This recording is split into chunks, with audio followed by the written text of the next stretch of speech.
Starting today, I'll be living with my parents. If you don't like it, you can just divorce me and leave." George stood boldly in front of me, a provocative smile playing on his face. "If that's the case, you're fired. Get out of the company." I told George, my heart's content laid bare. With a small sigh and a chilly gaze, I glared at George. Feeling my stare, George's body suddenly stiffened. Anxiety was evident on his face. "I, Sandra Hansen, am 44 years old. I run a company that manufactures transportation equipment and its parts. Founded by my grandfather, I am the third-generation president. Originally, I had no intention of taking over this family-run business. I wasn't particularly good at school and wanted a normal job, but I ended up working in an IT company. However, when I was 26, my parents died suddenly in an accident. I had a brother who loved research and was deep into his graduate studies. My father had named me as the next president in his will. After that, my life was like a roller coaster. I quit my job and started working at my father's company. The vice president acted as president, and I had to relearn everything from scratch.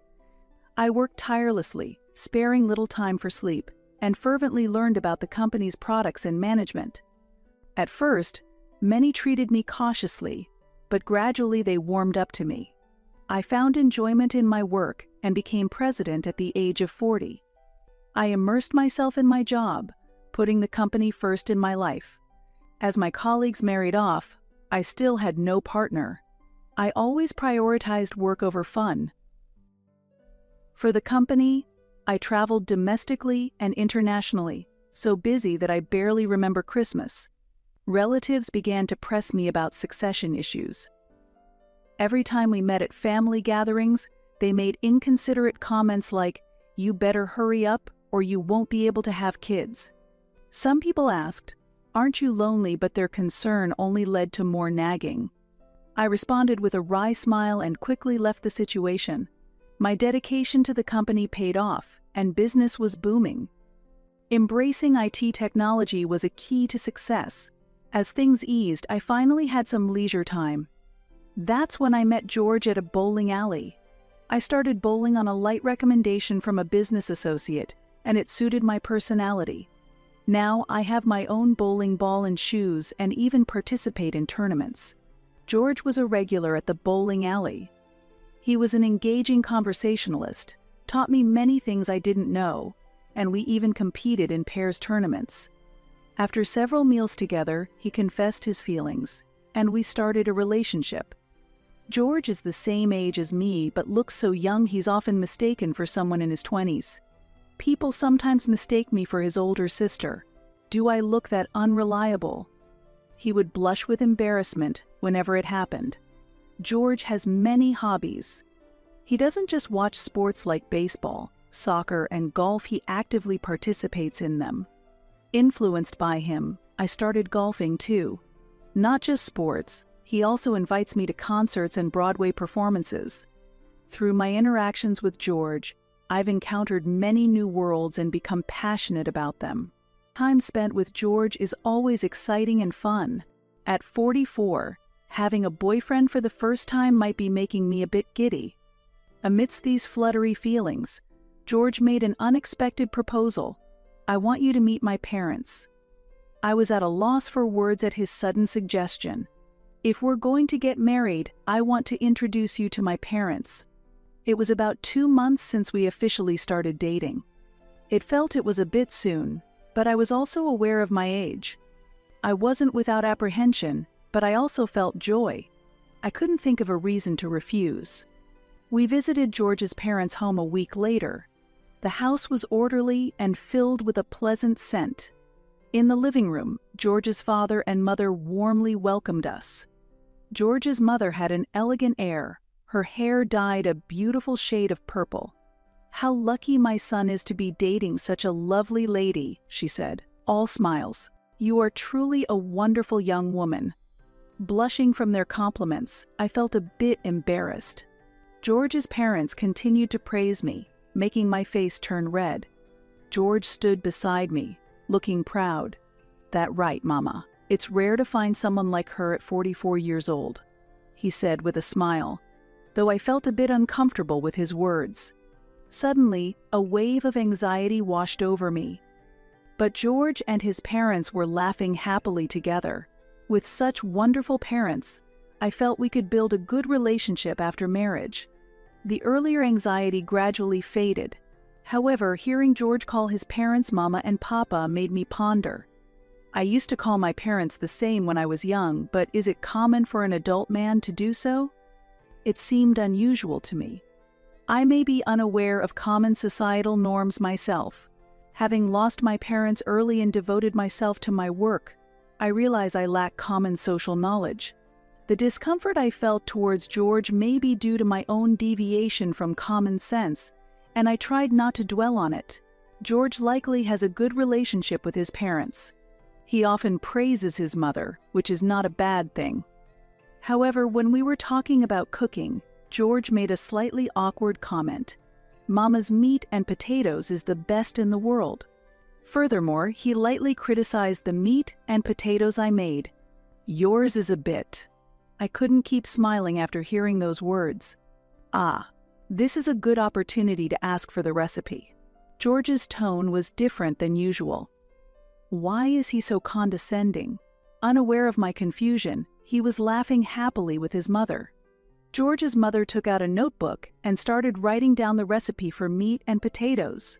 "Now you can make it like Mama." I wasn't sure whether to be happy or confused. Before I knew it, my smile had turned ambiguous. It had gotten completely dark outside, and as it was time to leave, the topic of marriage came up. I want to get married as soon as possible. It'll make life a bit easier, and being a part-timer, the income is tough. His sudden confession left me speechless. "Huh? Pa, part-timer." I was shocked. George had previously explained that he was working in sales. I hadn't been very detailed about my own job either. I just mentioned that I worked at a manufacturing company. I had kept the fact that I was the president to myself because it was hard to discuss, but I never thought George was a part-timer. As I stood dumbfounded, George snapped back a bit angrily. "You're mocking me because I'm 44, aren't you? There's a reason for this." According to George, his mother had always been frail and often ill. Furthermore, his father had become seriously ill 2 years ago and needed care. At that time, George was working in sales at a printing company but quit to care for his father. Since then, he has been dedicating himself to caregiving as a part-timer. "It's tough for Mama to do caregiving alone, so I really wanted to support my parents." George showed tears as he spoke. I quietly listened to him. "That's why I'm okay with being a part-timer." George glanced at his parents and nodded. "But recently, Papa's condition has been improving, so I'm thinking about getting a job again.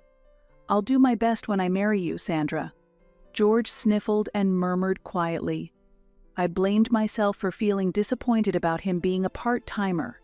He had chosen to care for his parents over his career. What a warm and kind person he is. The anxiety and doubts I had felt before were completely gone. A few days later, I made a proposal to George. "Why don't you try applying for a mid-career position at my company?" George was surprised by my sudden proposal.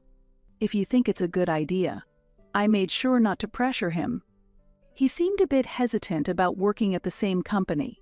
"Actually, the sales department is short-staffed. It would be helpful if you could join."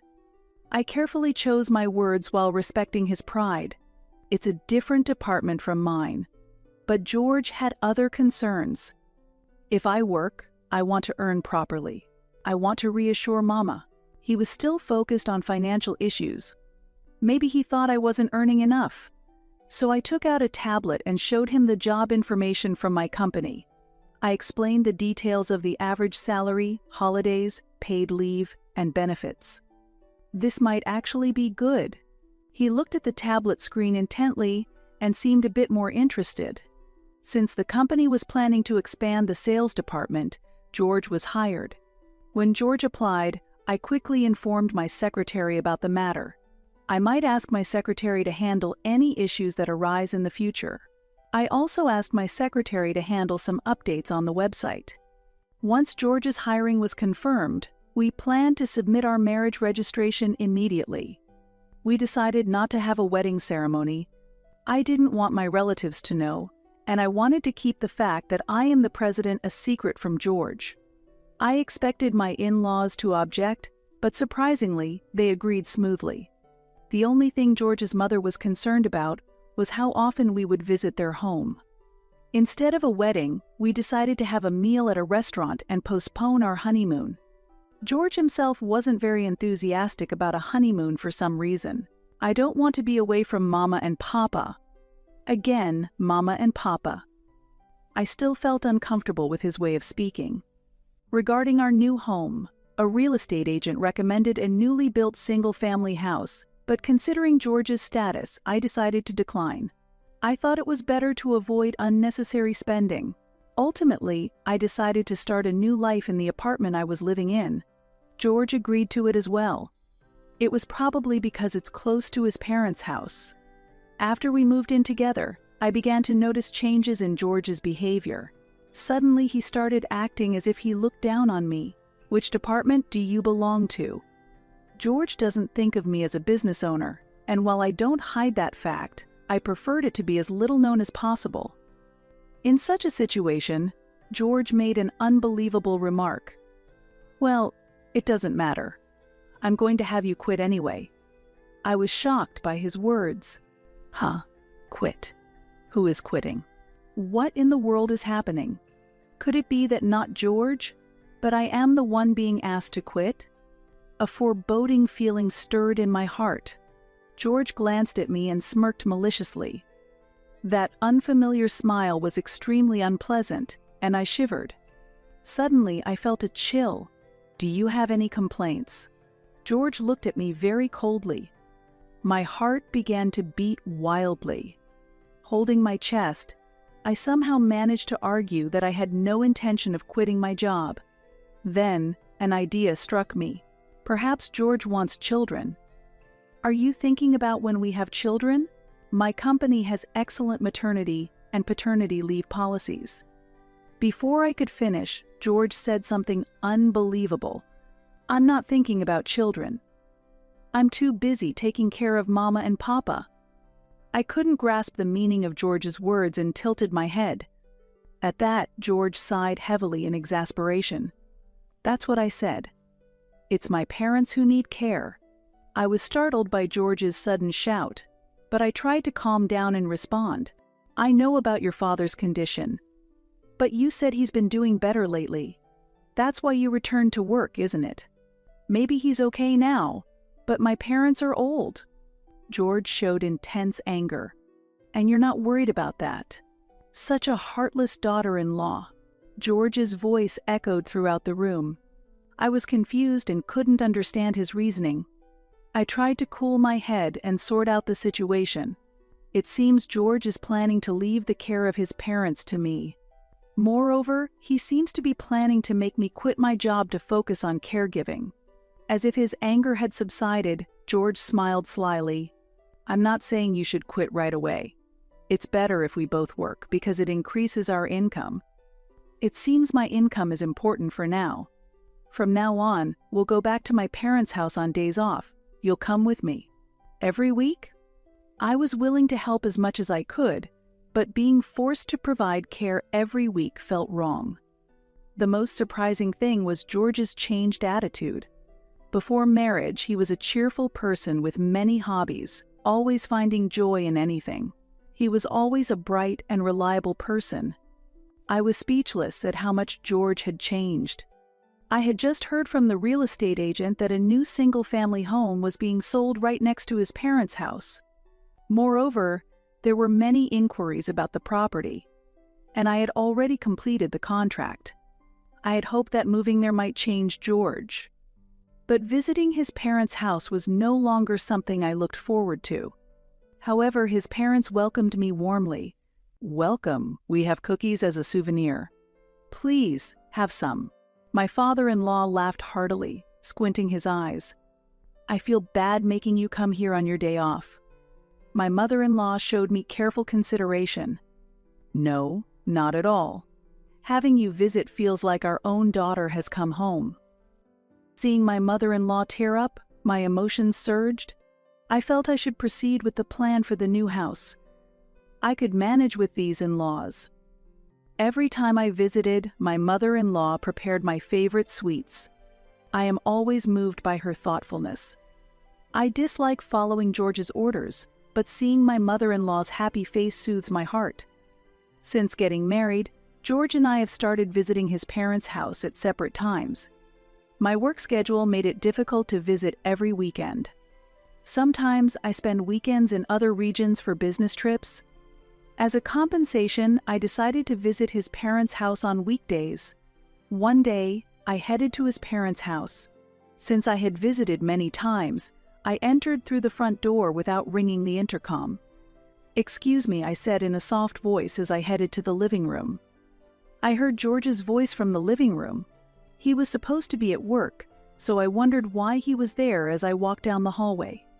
Just as I was about to enter the living room, an unsettling conversation reached my ears. I stopped in my tracks and peeked into the living room quietly. "She lacks consideration. She seems to struggle with household chores too," said my mother-in-law in a voice colder than I'd ever heard from her before. Couldn't there have been someone more suitable? It was hard to believe these harsh words were coming from the normally kind woman I knew. Her spiteful tone made my chest hurt and my breathing felt constricted. My hands grew cold, and I felt the blood drain from my face. She used to praise me all the time. To hear such words from my usually gentle mother-in-law, I didn't want to hear any more, yet I couldn't move. George's unpleasantly spoiled voice followed. "Sorry, Mama, but she's pretty sturdy, so she should be good for physical tasks." My resentment towards George deepened at his words. It depends on how she's trained. If educated properly, she can be useful. What does he think I am? I am neither a servant nor a housekeeper. I'm putting up with her now because she contributes financially. I'm looking forward to the future. George and his mother continued their carefree conversation, laughing together. My face went pale with anger. Unable to stand, I leaned against the wall in the hallway for support. The shock from my mother-in-law's words was intense. What had all her previous kindness meant? I remembered my warm mother-in-law, who had baked cookies with me and shared pleasant times. Were all those simply cooking lessons? She was always smiling, sometimes moved to tears. Was all that an act? If so, hesitating to divorce because of my concern for her was pointless. The more I heard of George and his mother's conversation, the more it seemed they only viewed me as a caretaker. My mother-in-law then said something even more significant. "My approach is to keep her happy with compliments for now. That way, she would be pleased," my mother-in-law added. I felt dizzy at this revelation. Her harsh criticism continued relentlessly. Take a leaf out of my book and manipulate her skillfully. "By the way, I heard she's bought a house around here," George said cheerily. I wondered how they knew. There was a call from the real estate agent at home. I was taken aback. The real estate agent had called our home directly. Not specifying my mobile phone for contact was my oversight. "That's great. Now we can use her even more," my mother-in-law said with a vile laugh. Feeling nauseous, I quietly made my way to the entrance and left the house.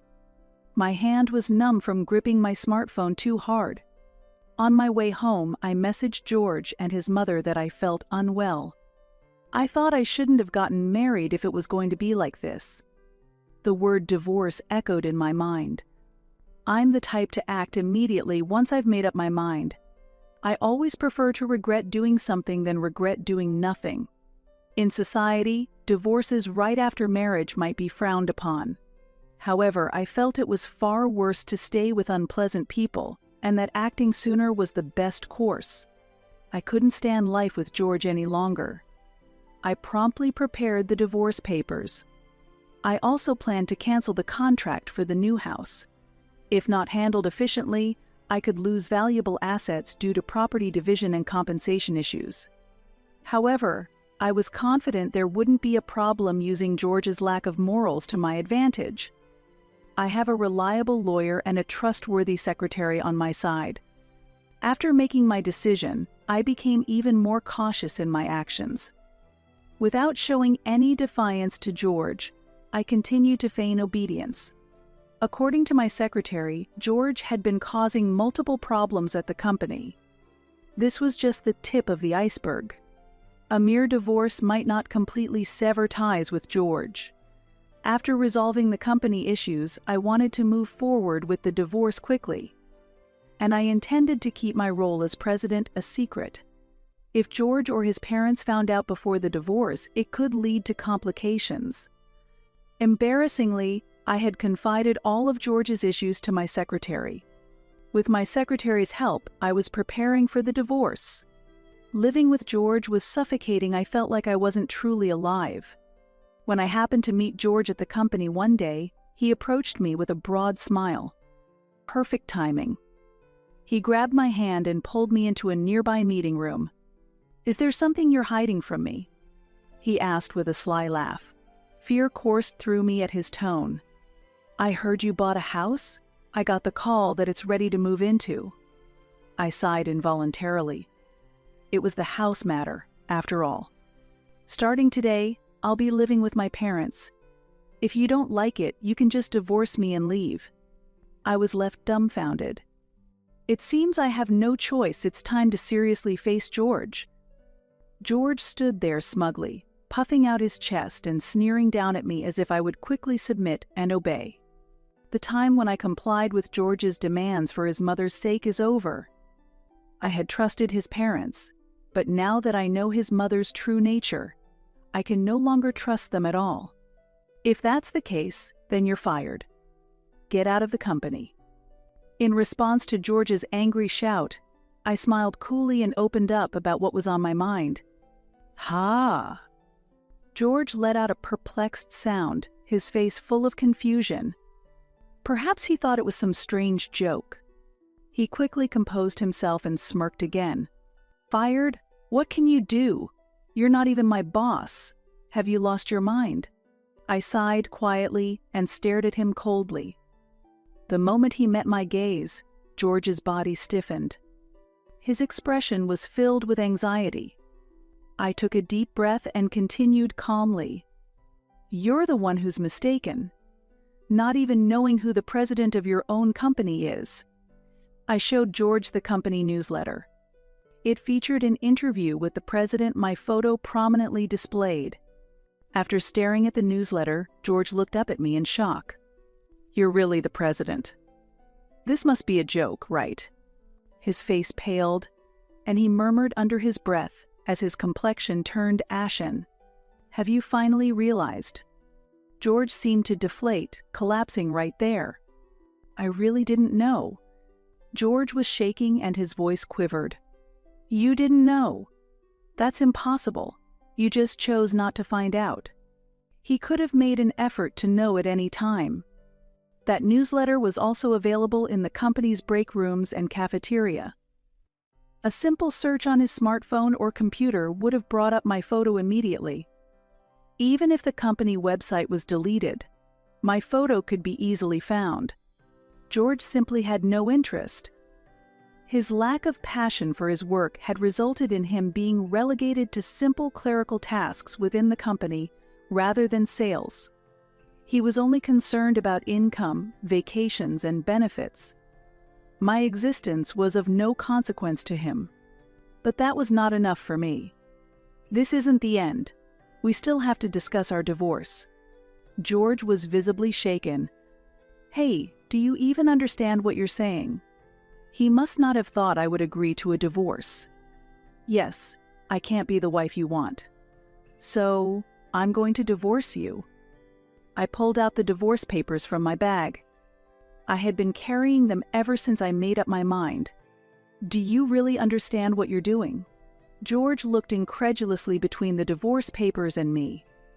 I took out a pen and placed it on the table. "Sign it quickly." George's face went pale, and he froze. Oh, was that divorce me and leave just talk? Coming to his senses, George slammed the divorce papers on the table and hurriedly signed them. Now we are strangers. I stated it calmly. Don't come complaining to me later. Rebelling against your husband, you're a failure as a wife. George snapped back sullenly. Lucky for me to get rid of a woman who prioritizes work over family so quickly. He continued to grumble as if to console himself. Well, that's unfortunate, I responded coolly, unfazed. What will you do after the divorce? Can you imagine how sad my parents will be? Have you ever considered how lonely they will feel without your visits? Lonely, he says. They spoke ill of me behind my back. Anger boiled within me. I was too angry to speak smoothly. I wanted to lash out at George at that moment, but I just gritted my teeth and glared at him. Taking advantage of my silence, George became more aggressive. Poor thing, Mama just messaged me. I'm so hungry I can't eat. What does that even mean? There are stores and supermarkets near their house. Go back to my parents' house. You can still make amends. George directed from a place of superiority. His parents are capable of moving, they don't need care. It's just their indulgence. I've reached my limit. We are strangers now, and I have an important meeting today. I finally managed to squeeze out the words. My anger reached its peak, bringing me back to calm. If it's that important, you should take a day off and take care of it yourself. I will never sacrifice myself for George or his parents. I can't leave my important company for something like this. I've been patient and obedient so far, but I've reached my limit. George seemed surprised that I countered, stepping back. What? Defying me now? Despite being a wife? I've said it many times, but I'm no longer his wife. And George is clearly old-fashioned. He truly believes that a wife should be submissive to her husband. Moreover, he only demands things that are convenient for him. What do you mean by despite being a wife? How great do you think you are? I confronted George without holding back, pressing him for an answer. George clenched his teeth in frustration. She's not my mother. Can't you think of handling it yourself before leaving it to someone else? If he's really concerned about his mother, George should take time off to care for her. His job involves organizing supplies within the company, nothing urgent. He has no crucial appointments with outsiders, and he could easily take a day off if he talked to his boss, yet he tries to push the responsibility onto me. If his mother's condition was truly serious, it would be different. He just wants to control me. Why should I take time off work to do that? Are you that dependent on someone else for your parents' care? George's self-centered logic seems never-ending. Listen carefully. Taking care of Mama and Papa is your responsibility. I'm tired of hearing Mama and Papa. What are you expecting from me? Honestly, I wasn't expecting an answer, but I asked George anyway. George responded with a dismissive snort. You should take over the care of my parents. I couldn't believe George would say something so absurd. How audacious can he be? You should take a day off and go yourself. I'm a stranger now, so I won't be going. I made a rational suggestion to George. George suddenly choked up. He seemed at a loss for words. The problem with his mother should be dealt with by him taking time off, not by dumping it on me. It's utterly inhumane to push the responsibility onto me and complain. You just needed someone, anyone, to take care of your parents, right? George opened and closed his mouth, shaking his head. His face turned pale.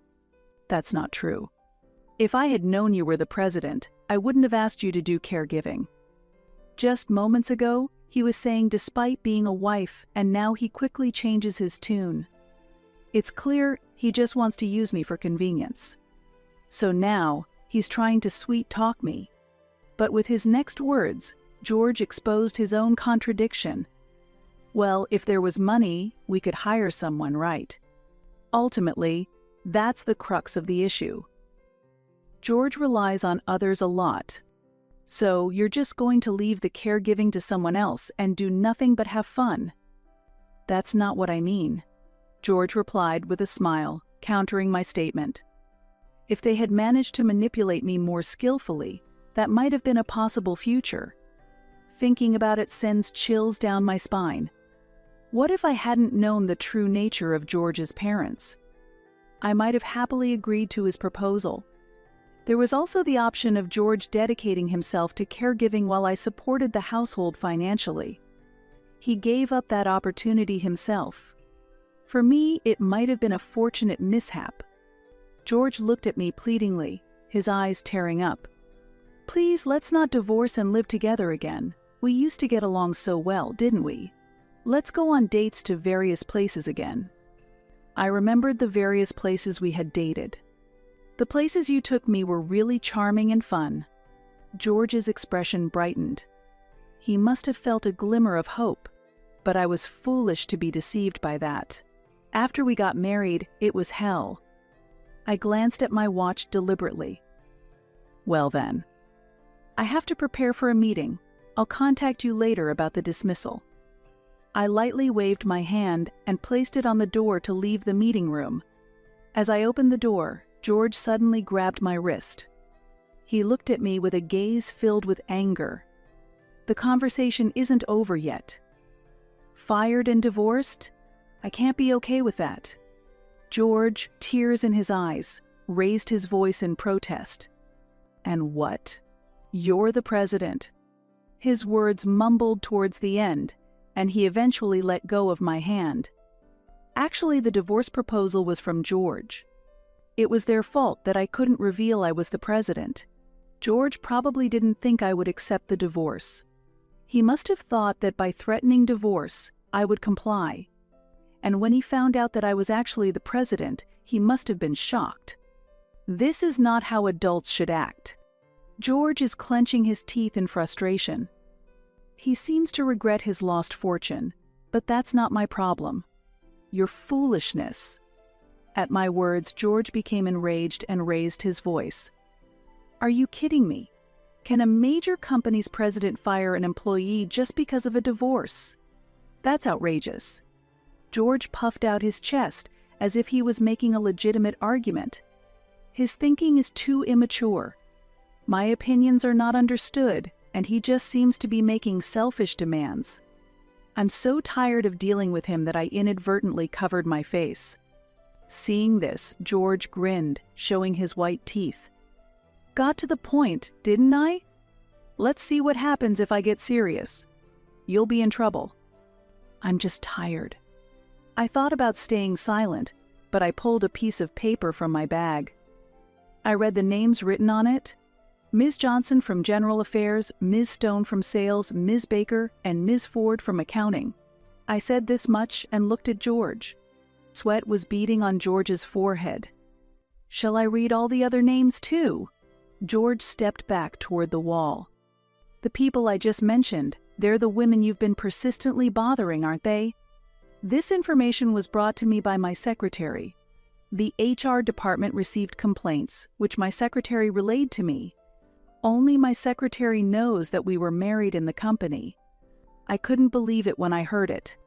That my husband had been approaching multiple female employees, and quite aggressively at that. Hearing this story made my face burn with embarrassment. I was just trying to get along with fellow employees. This is an unforgivable excuse. George must seriously think he can get away with this. You even invited them to a hotel, but what kind of interaction was that supposed to be? George just opened and closed his mouth, unable to speak. I have messages sent to his smartphone from female employees as evidence. The content is so embarrassing that it makes me blush. At this point, any excuse is meaningless. He deserves proper punishment. I have a duty to protect my employees. It is the president's responsibility to remove those who cause trouble for others. I firmly told George this. George hung his head weakly. To press him further, I pulled an envelope from my bag. This is from the accounting department. They've reported that your receipts might be fraudulently altered." I handed the envelope to George. He reluctantly took it, looking away in silence. He's a do-nothing mama's boy, a womanizer, and moreover, he's stingy. George has been a nuisance not only to me but to many others. The fact that he's terrible is undeniable, but I believed him anyway. I'm disappointed in myself for misjudging people. Anyway, you are fired. You will be held accountable. I didn't stop as I opened the door to the conference room. This time, George didn't try to stop me. He was leaning against the wall, drained of strength. "Well then, I hope you find happiness with your parents at home." George staggered and collapsed on the spot, muttering something, but I left him behind and exited the room. Shortly thereafter, my secretary brought me a formal report. Upon receiving it, I immediately initiated disciplinary dismissal procedures against George. I issued apologies in my name to the female employees who were affected, and through my secretary, I made sure they received proper mental care. I also receive regular updates on George's movements from a private detective agency through my secretary. According to the reports, after becoming unemployed, George returned to live with his parents. He started working again as a part-timer, but an unexpected event occurred. His father received a Care Level 2 certification, and soon after, his mother developed dementia. As a result, George had to take on the caregiving responsibilities for both parents. His mother sometimes wanders at night, and George spends many nights almost sleepless. His days are spent working, and his nights are consumed by caregiving. Please help, I need financial support. George has repeatedly reached out to me. Had our divorce been amicable, I might have considered helping. However, it's undeniable that George and his family treated me like a slave. There is no room for sympathy for such people. I always responded to George in a formal tone. "I'm unable to assist you. Please refrain from further contact. I will take appropriate actions as necessary." After those words, the contact from George stopped. Having gone through the divorce with George, I decided never to marry again and chose to live alone. Though I purchased a new house, I am currently renting it out to others. I believe the property will increase in value over time, so I consider it a good investment. My job is stable, and the company's performance is improving. I see my work as my passion and am even more dedicated to it than before. However, I haven't been able to stop bowling, which George taught me. I participate in bowling tournaments and join community circles at the bowling alley. Most circle members are older than me and have rich life experiences, from which I learn a lot. Recently, a man around my age joined the circle. Unlike George, he is calm, reserved, and taciturn. Yet, the joy he shows when he scores a strike is charming, and I secretly enjoy watching him.